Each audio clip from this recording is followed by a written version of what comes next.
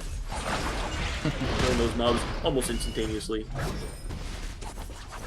Not Zerker, man. His job is just run to the door. We'll kill them all. Okay, we are bursting down Meridia. Meridia locks down at 450 here. If they can get this down, oh, very close. If they can get it down before getting frozen, that will be a big time save. And they do. They manage to skip the freeze mechanic completely, saving them a few extra seconds on this fight. They're at 10 minutes even. Now Claudius is going to be stopping. He definitely got burst down really quick. Claudius is going to be locked out at 400 bars for the first mechanic, but usually doesn't get there unless you have some massive damage.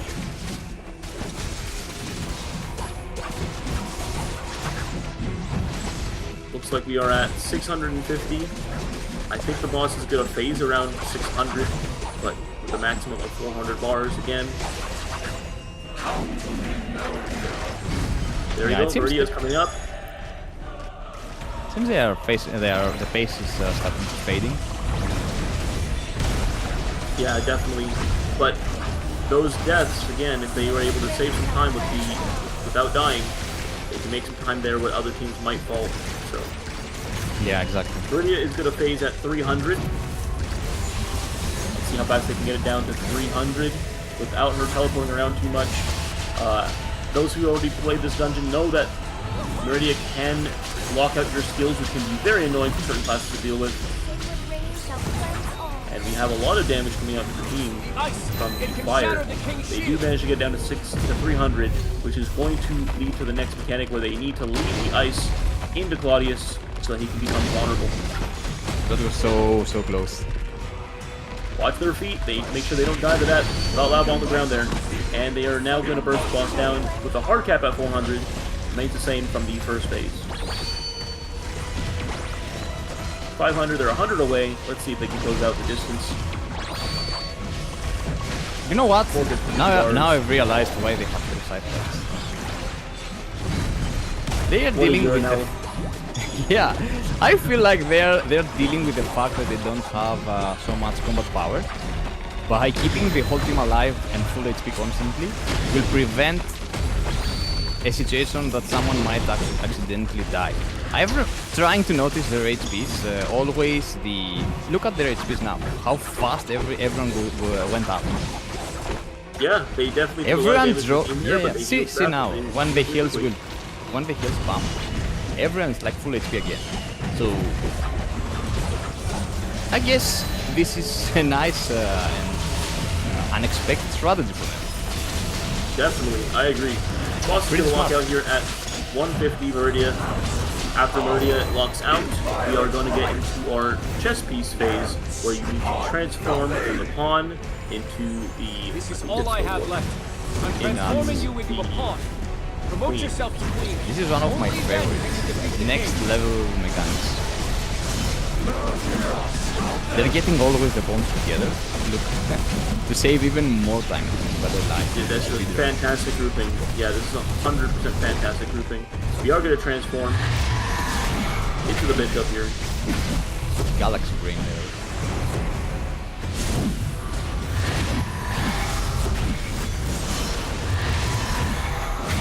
And we are grouping together the pawns here to burst them down. Amazing, man. Perfect strategy. Really good synergy between these two.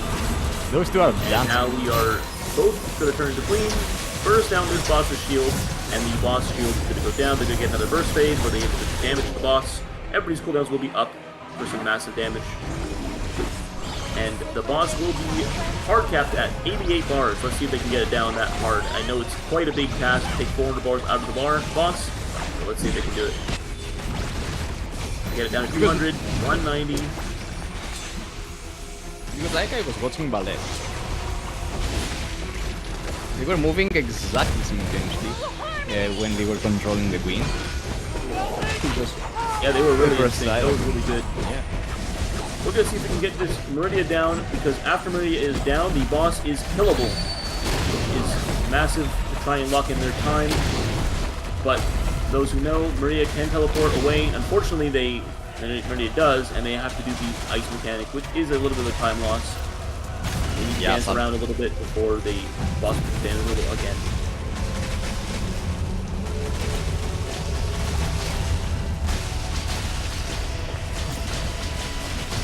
Going into the last phase, you need to make sure that they don't take any additional deaths so that they can lock in their time. Looks like they're going to be finished in around 16 minutes at this current pace. And Meridia is at 19, about to go down, and he is down. Okay, now we're going to be bursting down Claudius as fast as we possibly can here. We need to watch our feet, need to watch the sky for any meteors that are falling. Looks like we are at 90%, or 90 bars remaining, 50. We're in the home stretch. We're looking at a maybe 15-30 time actually to clear instead of a 16 minutes that I predicted. And boss is dead. Perfect. Let's see how they did on revives. They only had 4 revives, which I think is pretty respectable actually for that dungeon. Well, for their composition, having 3 safeguards in the team, I would say that they should make this run with 0 deaths. That maybe was the original plan of them. I won't say that it was a failure run. They acted accordingly. Everyone was in place. Almost every single mechanic. Insane synergy from all the pairs. It was a great run. So, well, practice makes perfect. I guess they did those runs like every day, practicing to come to the finals and make the fastest time possible. This is the goal. Always competing for the first place, of course. 15 minutes and 60 seconds, almost 60 seconds. Not a bad time for Legends. Actually, really impressive. Haven't yet have another team to compare, but from what I know so far, since the HP is also way more from the original Legendary mode, the time it's actually impressive. We have to give credits to Team Ventus for it, and of course to all the players giving their best selves tonight. They're gonna get the rewards at the end of the day anyway, no matter the result. And most importantly, we are all here to have fun rather than anything else. Definitely a respectable time by this team. This is the time to beat because there is no reference. So other teams will be seeing how fast they cleared this, and they will try and save time where they can, possibly cutting corners. Hopefully those corners don't cost them their lives, and that's the biggest part of this race. Making sure that they can save time without being too risky to really lock in that first place. Alright, let's see how Team Ventus performed with some juicy highlights.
Alright, let's check some...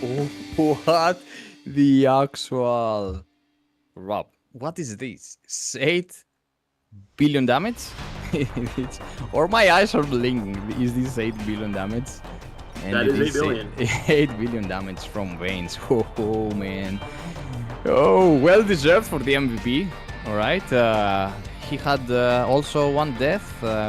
Was one of the people that died, but but technically it doesn't matter, as 8 billion, it's 8 billion. Followed up by the Starbreaker with almost 7 billion.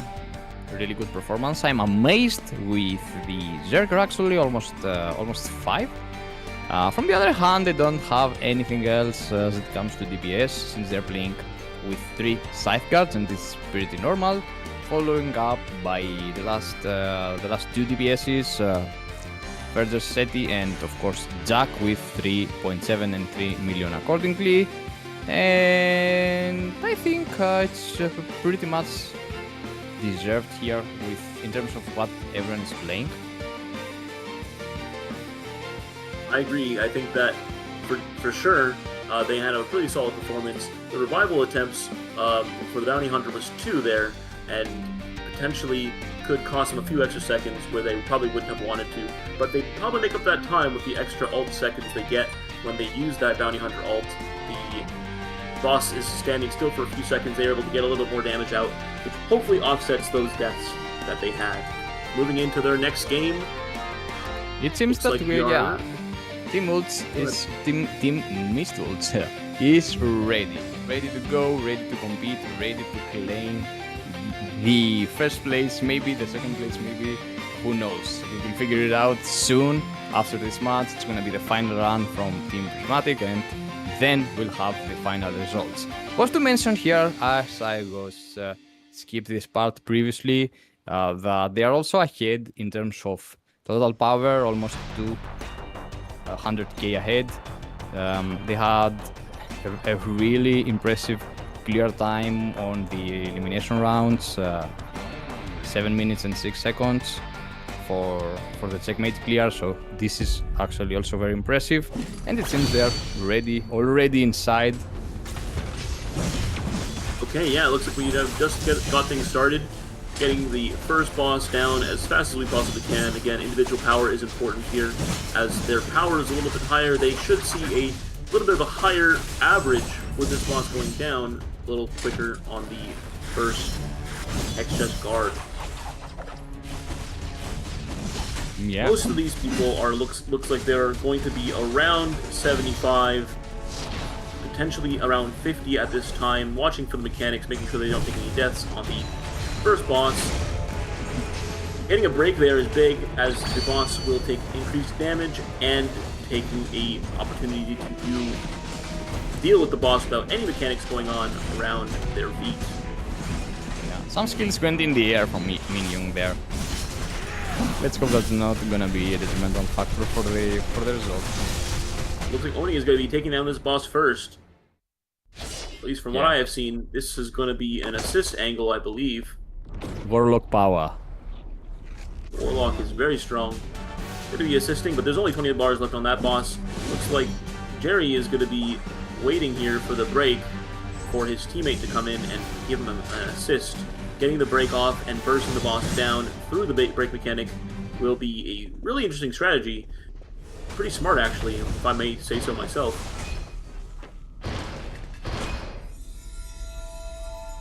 Yeah, they're prepping also for the mech. Annihilate!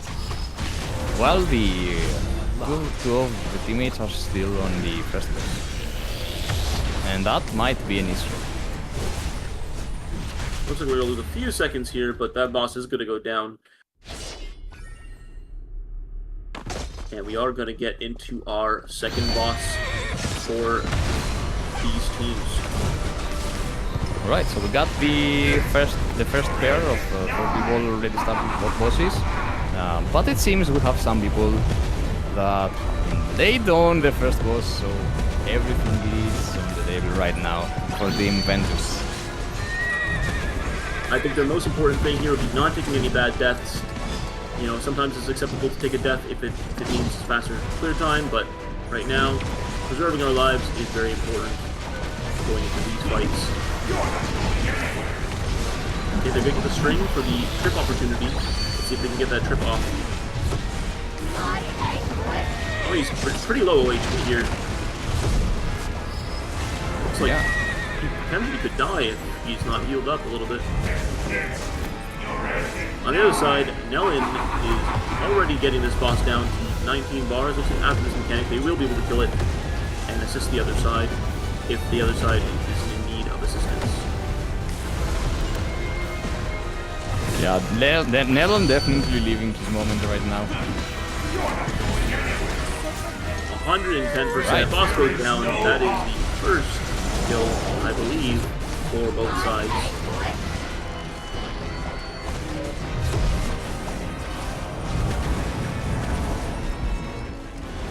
We are entering the affiliate mechanic on this one. This one's a little bit of a time lock, unfortunately. You can't do this any faster.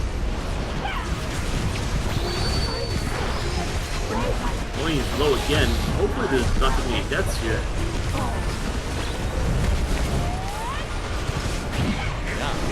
As you said, this is the most important part of this round, especially on the checkmate, that you can easily control not to die. Yes, I agree. Definitely making sure they do all these mechanics correctly. I'm gonna jump off and potentially bursting this boss down before it can do any more long time mechanics. We do have a death. We do have a death. Unfortunately, that's gonna be +8.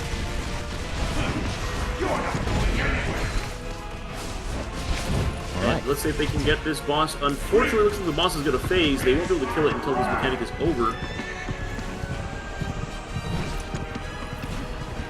That was very unfortunate for them.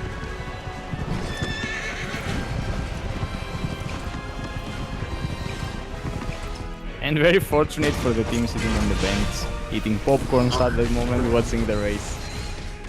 I think the team that is currently not participating is looking at a smile on their face every time somebody dies. It just means 8 extra seconds to work with, which could be the tournament deciding time. Right. They also looks like they got a pretty good time. 5 minutes and 11 seconds. Wow. I think they have the exact. Very close. I have the same. They have the same exact time with Ventus. I think Ventus was at 5 minutes and 6 seconds, if I'm not mistaken, at the first round. And they have already someone. Yeah, and they have already someone dead. While Ventus, everyone was alive at this point. Right. So this could be where they make up their time for Ventus could be ahead by a little bit. They'll need to make up a little bit of time here. Hopping into our third boss, Polonus is going to be the big time save here would be as the other team did not get both sides to do the mechanic correctly. Looks like we do have another death, unfortunately. 2 deaths. That's going to be pretty painful. But if we can get the mechanic correctly on both sides, they might have a chance at keeping their time pretty good.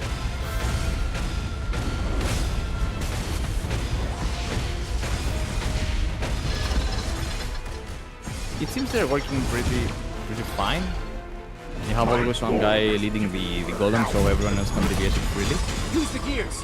Bring them close to the cherry. Looks like this will be the deciding factor right here. Whether this team can get flawlessly done with this mechanic. Will be the one that will farm some aura. Yep. Looks like Nell inside does get the mechanic done correctly.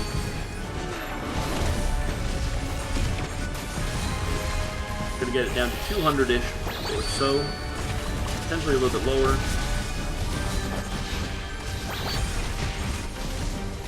170. Looks like when the boss is gonna get up here. They need to do that correctly one more time, and they will have a pretty solid time for this third boss.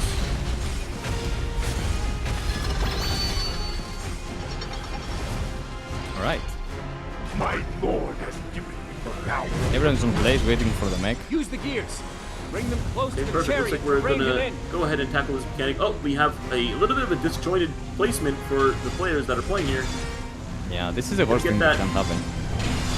They are getting that a little bit done, a little bit late, and unfortunately, they do not get the mechanic done correctly. They do get it done on the other side. They still have time to come back. They do have time to come back still. The other side is looking like they are getting it down. We do have another death with a wiretap, unfortunately. That's going to be another +8.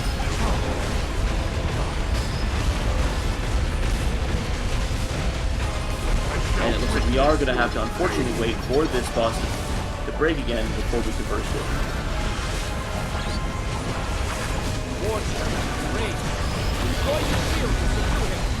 This is also a risky moment. You can easily die here if you do some weird dodge inside the flames. Yes, definitely.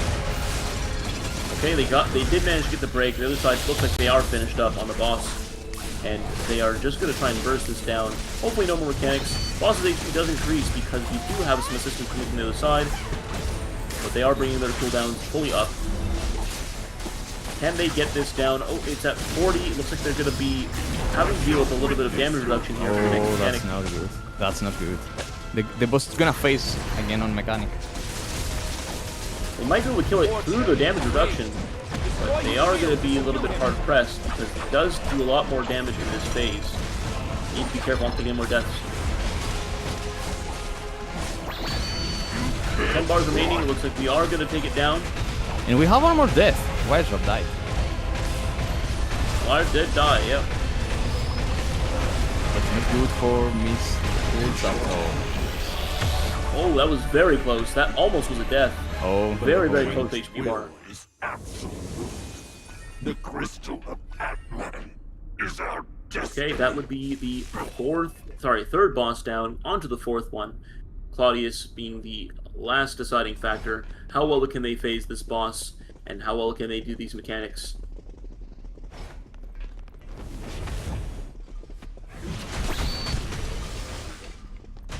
Getting to the boss room pretty fast here.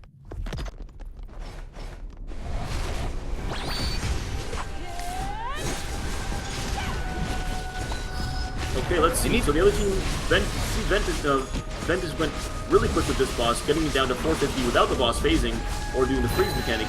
Can this team do the same? Unfortunately, looks like they are going to get frozen. At least they are all stacked. They are stacked really well. They are going to take a few extra seconds loss because they are going to deal with the shield first. That's fine. They are going to burst it down to 450 now and deal with Claudius next. Right, So the time to beat, if I'm not mistaken, is around, was it 16 minutes? 15 minutes. 15 minutes and 50 or 60 seconds for Team Ventus. And they have 55 minutes to finish this run. And not included the deaths, of course. Because already they have like 4, maybe more deaths. I lost count at some point. And now we have one more. Atlan, man! Atlan, man, why you died over there? Gets blasted with the feet. Unfortunately, the floor is Another lava. one bites the dust. We're at 6. We are going to do it Viridia here.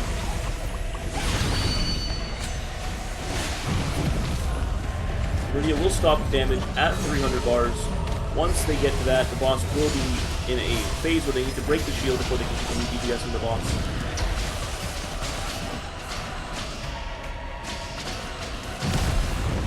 Bars away from the next mechanic. Let's see if they can it up and control what's around.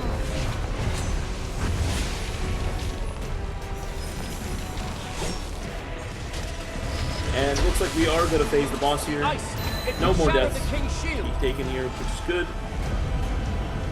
Oh, but this is really bad. The boss is going to use the meteor here. Unfortunately, they have to get to the boss. They do still manage to get the break, which is really good by them. 400 is the hard cap for this phase. Let's see if they can get that done. 150 away. Pretty good timing though. They looks like they're doing pretty good damage. They should be able to make the 400 threshold. They definitely recovered from whatever they lost so far in terms of time. Oh, they are just 15 bars short, but that's okay. It looks like they're gonna have to deal with Meridian one more time here. Getting her 150 before the next mechanic starts.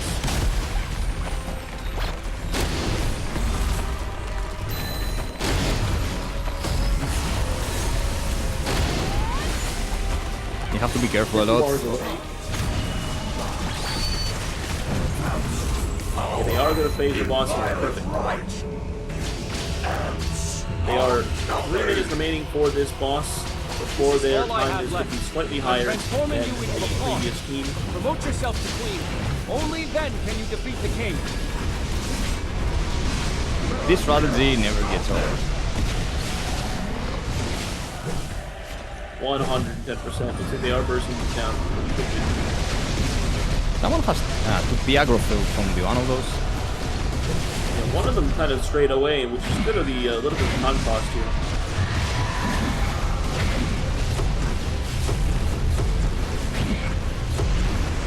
Quickly taking aggro of both of the pawns very quickly so that they don't have to worry about time loss there. One of them there was a really nice play from White Trap there.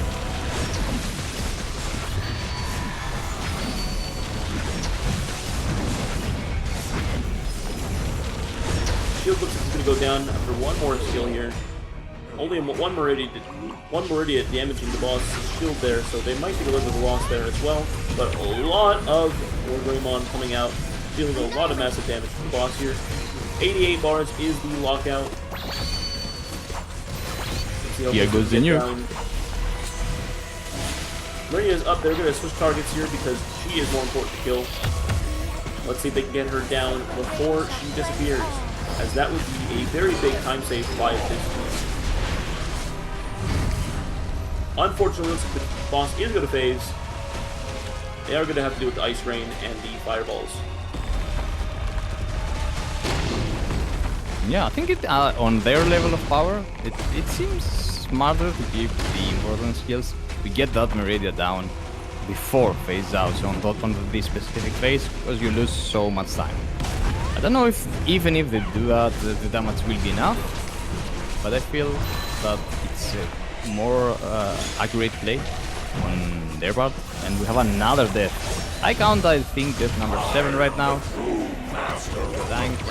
This will add up a lot of seconds. We're in the final phase here of the boss. Forcing it down to lock in the time. They will be slightly ahead with a 15-minute or so clear, but they think they might have been slightly behind how many deaths they have taken so far. Let's see, we had 15 minutes and almost 60 seconds, and we have 15 minutes and 50 seconds. So it's almost the exact same time with Team Ventus. I think they did 15 minutes and 50 or 60 seconds. So that makes it clear, I guess, that we have already something defined, that Mist Ults are above in terms of total time with Team Ventus. We have also, though, another team that's about to compete, but let's talk about what happened in this run. I feel the run overall was precise from ults, from whatever we saw so far from their side, but they had a lot of deaths, actually more deaths from Team Ventus, so again, Team Ventus seems to perform it better from ults. However, they had a lot of burst when it came down to boss nuking, and that of course was the detrimental factor for the outcome, for the result. Shout out to Mist Ults. We had a 15 minutes and 50 seconds run. That was the second run on today's finals. On the checkmate, we have already done Queen Coronation for those tuning in right now on the stream. It seems that right now the result will be for Team Ventus having for Team Mist Ultimates having the lead over Team Ventus, and we're waiting for the last team to compete on the checkmate legend mode run. And after that, of course, we'll have our champions for the day. Definitely think that so far we've had some pretty good runs. We're going to go ahead and jump into the highlights of the last run and see where they could have saved a little bit of time.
Right. And into the post-game stats, it looks like Nellen once again dealing a massive amount of damage for his team. 1 revive attempt. Going down the list here, his Starbreakers performed really well overall. Everybody in the top 6, well, top 5, looks like they did around 4 to 5 billion damage, which is very respectable, but unfortunately only with 3 deaths, which is going to hurt. 24 seconds added to his team, as well as the other 4 deaths that they've taken as a total, which is going to hurt them a little bit more. This race might be a little closer than we initially thought. Yeah, definitely. We also have the, Mr. Ronnie there, dying 3 times. It was bad performance from his side, but still, they got the time that I think they wanted to do. And basically right now we are heading to... It is the last, actually, yeah, it's the last run that we're gonna have for today. It's gonna be Team Prismatic that will compete for the checkmate, for the legendary checkmate run. And everything will be sorted out after we see the final run. It seems that they are ready as well. Total power 812k, that's amazing. What a power for a team. The previous run was actually 5 minutes and 52 seconds, really close with the clearance of Mist Ults. 3 minutes and 43 seconds for coronation, that's quite amazing as well. It seems they are ready with their 2 Warlocks. They have also Eidos playing a Magic Blade, which is also very important if you know how to play the class when it comes to PvE. Sarah that carried hard the previous run with 7 billion, I think he or she did 7+ billion on the previous run. They have a pretty satisfying composition. It looks like we are jumping right in. On the first boss, this team is going to be blowing these first bosses to the smithereens. I think a big factor to them will be if they can save their lives, because the deaths have been a consistent time loss in this tournament.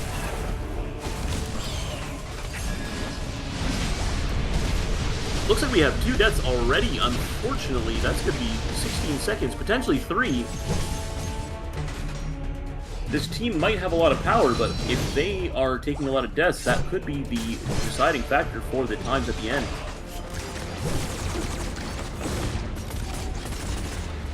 Looks like these bosses are going down really quickly, though, within the first minute. Let's see if any of your teammates actually need any assistance. I think this is really overall the fastest we've seen these bosses go down, despite the deaths.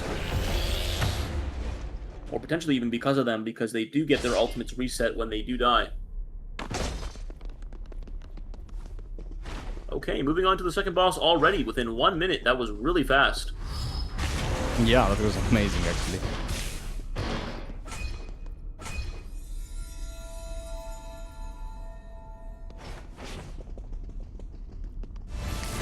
Well, what we might have missed from the previous runs is that all this time, while the teams were preparing, they had some days, maybe they got stronger as it comes to combat power. That is completely possible as well. And it looks like we are already halfway done, Leo Kids.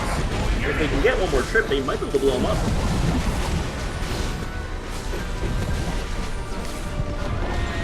I will be watching for the reses as well to see if they take any more deaths, because that is going to be their weakness if they do die more.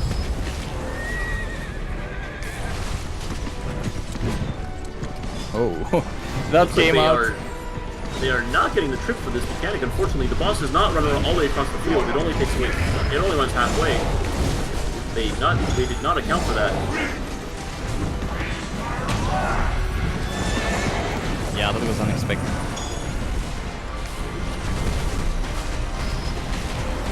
Still a pretty solid time all around. If they are able to kill these bosses within the next few minutes, remember both other teams had 5-minute clears, they might be able to get away with much faster clear times, as these bosses are already getting pretty low.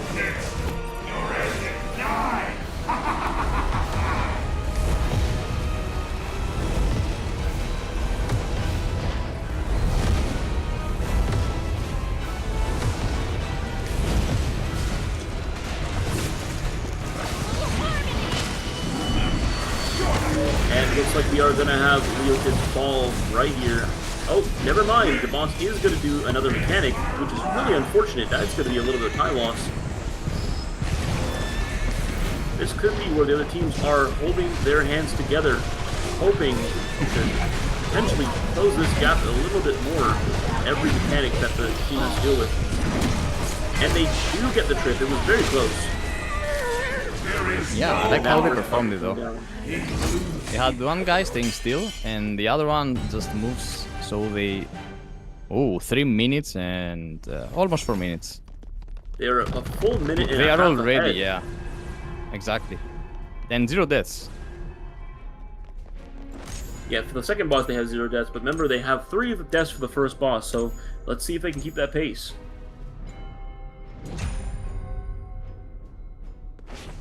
Let's see if this will be the only team to get both of the mechanics right on both sides. That has been a struggle for teams that are participating today.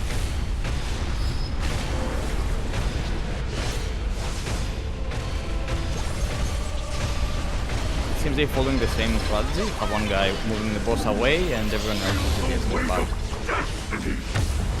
Free space.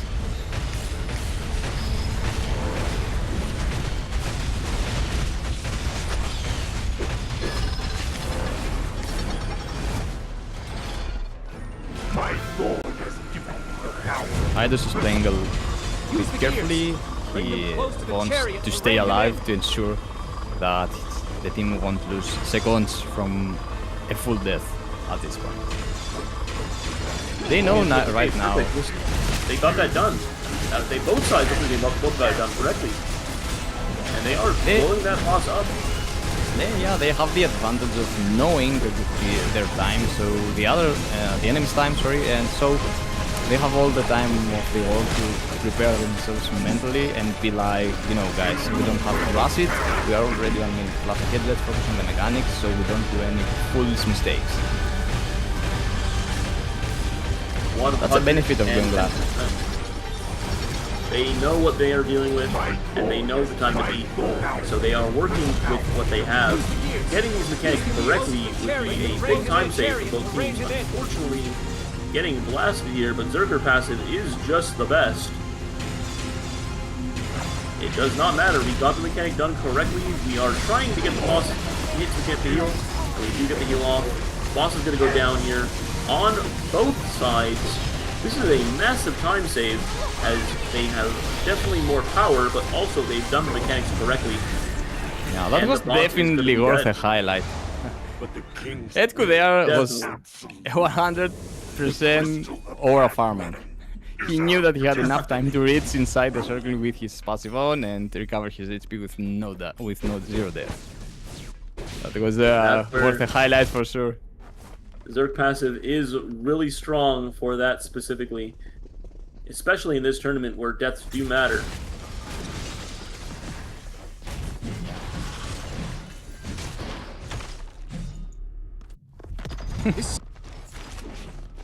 Going into the last phase here, Queen Meridia. This is the last time we'll see her tonight. This team needs to get her to 450 before she phases and freezes everybody. I'm not sure if they'll be able to do it. Let's see. They do get frozen. This could be a little bit of time loss, but they are really ahead overall.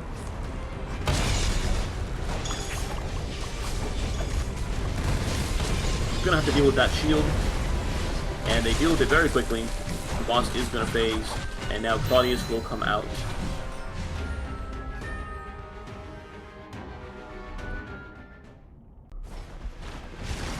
As this team has a lot more power, this team might be the first one to take this boss down to 400 health bars remaining after the first mechanic. Let's take a look and see if they can do it. The boss is melting. Man. Yeah. Claudius can't even breathe right now. Looks like they get it down to a solid 500. That's really respectable. They're probably going to burst down Meridia very, very quickly.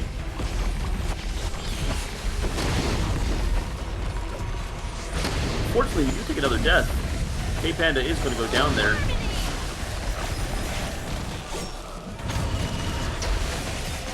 Yeah, they have all the time of the world. They don't have to rush. You just have to play the next right now. They're Yep. way ahead of time. And we have, of course, the shield break mechanic. They are going to be hard stopped at 400 for this mechanic. Sarah is going to go down. Very unfortunate. That's going to be another death. And we might have another death with Vaughn as well, unfortunately.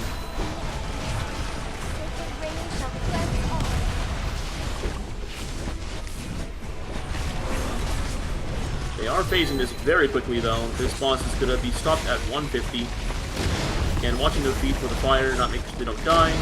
Boss is going to go down into the next phase at 150 here. And here is the on mechanic. Yeah, this team definitely outperformed this run. I'm transforming you into a pawn. Even if they didn't have their best run in Coronation, right now they are playing insane. They are definitely playing well. They are very powerful as a team. They did take more deaths, but they are doing insane amounts of damage.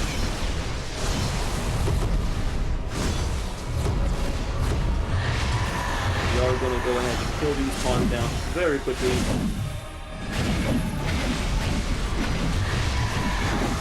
Also, the group up was perfectly synchronized here. Very good grouping of the mobs here.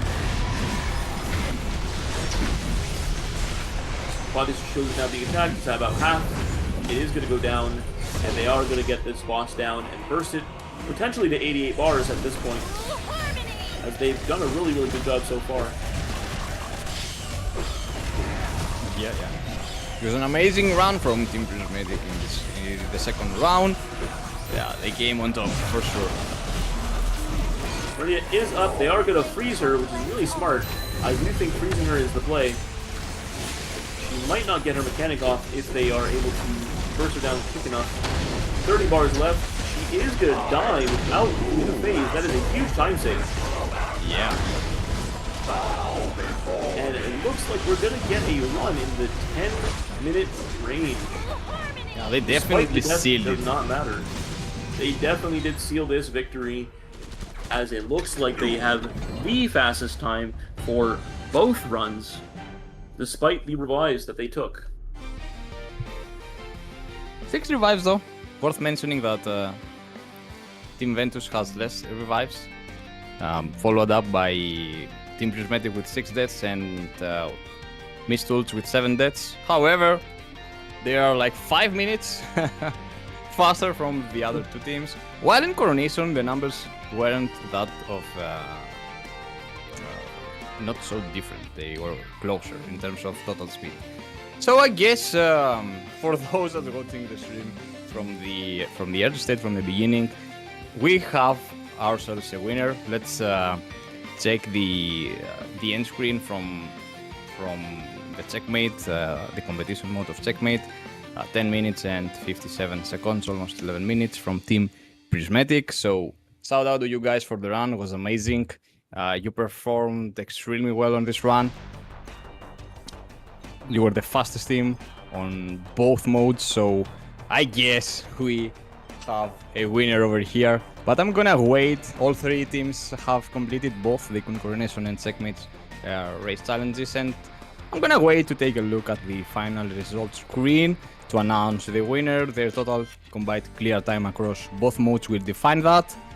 And I think we are almost ready to dive into the champion screen right now, as everyone probably knows who that might be. And yeah, they had a great performance overall with their time as almost 11 minutes, but not quite, 10:57. They definitely do have the fastest time for tonight, going through both bosses very quickly. Despite the deaths, I think that they have done really well, and of course all teams performed really well respective to their power today. So let's give an acknowledgement to all teams as we are finished our last few games here. What do you think about tonight's event, Woods? Well, me being casting a PvE tournament for the first time of my life, I can fairly say that I enjoyed it more from the PvP one, as it was way chiller. I don't know why, but on PvP tournaments, usually I am a fan of someone, so I'm highly supporting someone to win. And if the team is falling behind or they are doing mistakes, like football, you know, I'm getting a little hyped with the match, so the stress comes from the player to me as a viewer and as a caster as well. Today I felt more chilled, as it was a PvE race, so we had just players facing technically speed running. Well, we all know that power might affect the overall outcome, but from my perspective at least, I can't pass the fact that all of the teams, I'm not gonna disclude anyone, even if some teams had greater power. Everyone performed extremely well. They knew the mechanics and they had already arranged strategies to place people in the correct places, so they save more time and seconds. This is what gaming is all about sometimes, when you group up with your friends, with your team, and you are competing for the pinnacle content of whatever game you are playing and trying to beat the game at the fastest time. And sometimes, even if the odds are against you, you might succeed, win, take the title, and, you know, bring it home. So let's see the highlights of the final match.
Alright, and it seems we have the stats from the final match, from the final race. We got Sarah again carrying Prismatic hard on his back with almost 5.3 billion damage.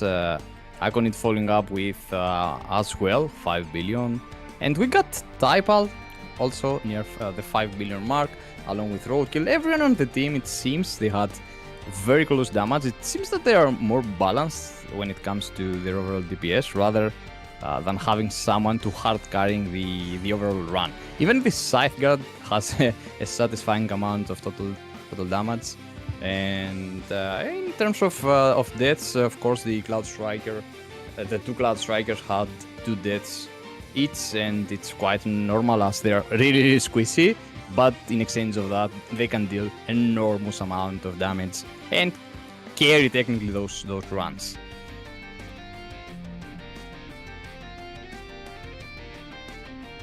And I think they did a fantastic job, as again they did have a few times there.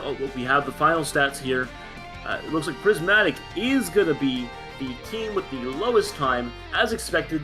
Team 2, Mist Ults, and Ventus are really close. That the deaths could have been the deciding factor between these times. Really close fight today. Really well done from all the teams participating. But it does look like we will be announcing our winner for the day. Prismatic has become the champions of the first Super Glen Cup PvE finals for the race. Thank you guys all. Let's give a round of applause for these individuals who performed really well today. They are deserving of being champions today. And let's also give a round of applause for the other participating teams, as everybody performed fantastically in today's event. Yeah, a big congratulations to Team Prismatic for owning this tournament, I would say, with those times. Those times are amazing, worth of world record. Congratulations to each one of them individually. Let them enjoy and flex as much as they want those juicy rewards. But also, the runner-up and the third place worth a huge shout out for them showing off their best selves here tonight. They had an amazing performance on both runs, even if the combat power cut it off a bit, it doesn't really matter. And speaking of those enjoyable nights, we got the final code, which is also the most important one, guys. So make sure the fastest, the fastest hands will win. You have to join in game now and place Polonez top 1 to claim your rewards. Be as fast as possible to not miss out those rewards. We don't know what that might be inside there, but we know that this code is the strongest one out of the 4 we have showed and shared with you tonight. Let's also give a big round of applause for everybody who cheered, as it looks like you guys were correct in your predictions. 7,665 for Team Prismatic, and you guys were correct. In fact, I believe you guys were in order of the placements of these teams. Mist Ults with second and Ventus with third. So good job on the predictions, guys. Make sure you guys check out in your mails in the next little bit for your rewards coming soon. Yeah, definitely. The predictions, it seems that on all those tournaments so far, didn't lie, and all the predictions came true. Well, let's all congratulate the adventurers who cheered for Team Prismatic in the PvE champion prediction event as well. I want also to, looking back at this PvE race finals, the tactical performance was nothing short of textbook worthy. Their lineup selection before the race already demonstrated their deep understanding of dungeon mechanics, and they chose a very well sweet composition. Now, that was it for today. That was it for the European finals of the PvE tournament. And don't go anywhere, as on the following hours we'll also be hosting the North America PvE finals, and there, personally, I don't have any idea of how strong the teams might be in comparison with the European teams, as I am a European player, but I'm so much anticipating to see as well what will happen there. Maybe Tony knows better, as he is from NA, and enlighten us a bit of what to expect in some hours as well. Definitely keep an eye out, guys. I will be sticking around in the chat, talking with you guys a little bit about the PvE on the NA side. So I'll be watching with you guys, and we are going to go ahead and say one last thank you for stopping by. Thanks for tuning in and watching this event. This will not be the last. I look forward to seeing you at the next ones, and if you didn't participate in this one, I look forward to seeing you participate in the next one. But until next time, we will see you soon. See ya!